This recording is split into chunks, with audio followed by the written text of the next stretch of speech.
علیہ صاحب کو کہ وہ آئیں اور آ کر کشمیر کے حوالے سے اپنے خیالات کا اظہار کریں. کشمیر بنے گا پاکستان، کشمیر بنے گا پاکستان، کشمیر بنے گا پاکستان. نحمده ونصلي على رسوله الكريم اما بعد فاعوذ بالله من الشيطان الرجيم بسم الله الرحمن الرحيم وما لكم لا تقاتلون في سبيل الله والمستضعفين من الرجال والنساء والولدان الذين يقولون ربنا اخرجنا من هذه القرية الظالم اهلها واجعل لنا من لدنك وليا واجعل لنا من لدنك نصيرا. صدق اللہ العظیم. معزز اساتذہ اکرام، عزیز طلباء، 5 فروری کو پورے ملک کے اندر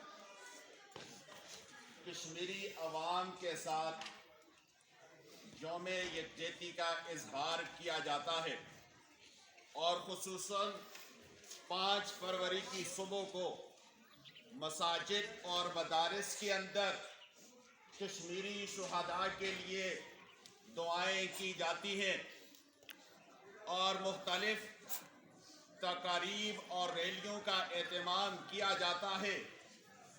اس کا مقصد یہ ہے کہ کشمیری عوام کو یقین دلانا ہے کہ پاکستانی عوام آپ کے ساتھ کھڑی ہے.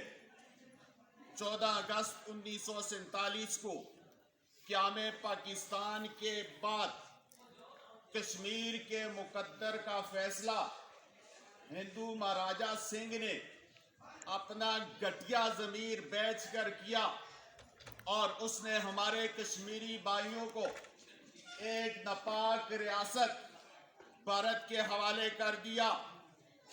آج 76-77 سال سے بھارت ہمارے کشمیری مسلمان بھائیوں پر ظلم کر رہا ہے، زیادتیاں کر رہا ہے.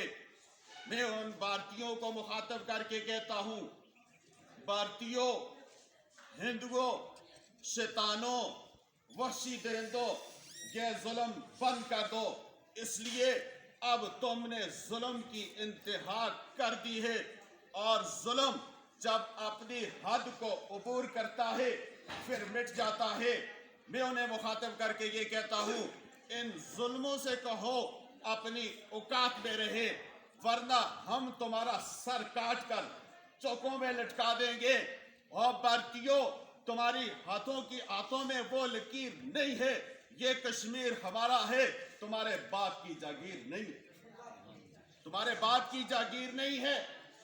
اور میں اپنے حکمرانوں کو مخاطب کر کے کہتا ہوں، رب کا قرآن کہتا ہے وَمَا لَكُمْ لَا تُقَاتِلُونَ فِي سَبِيلِ اللَّهِ وَالْمُسْتَضْعَفِينَ مِنَ الرِّجَالِ وَالنِّسَاءِ وَالْوِلْدَانِ الَّذِينَ يَقُولُونَ رَبَّنَا أَخْرِجْنَا مِنْ هَذِهِ الْقَرْيَةِ الظَّالِمِ أَهْلُهَا.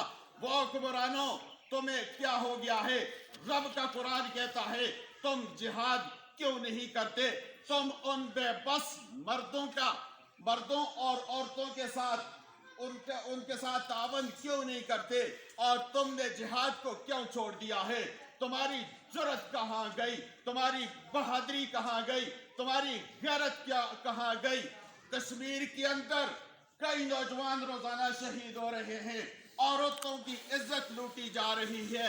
اور حکمرانوں، تمہاری غیرت کہاں گئی؟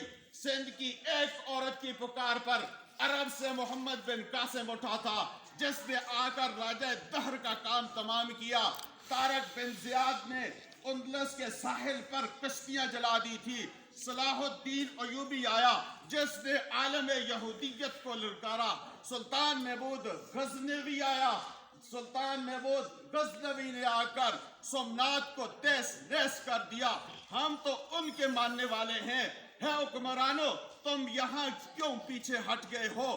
تمہیں تو چاہیے تھا ان بھارتیوں کو منہ توڑ جواب دیا جائے. اور انہیں مخاطب کر کے کہتا ہوں، 1965 کا وقت تمہیں یاد دلاتا ہوں جس میں تم توپیں اور ٹینکیں چھوڑ کر بھاگ گئے تھے. اب اگر تم نے ہماری فوج اور ہمارے مجاہدینوں سے ٹکر لی، انشاءاللہ وہ وقت قریب ہے تم اب پینٹیں چھوڑ کر بھاگو گے. کہو انشاءاللہ. کشمیر بنے گا، کشمیر بنے گا.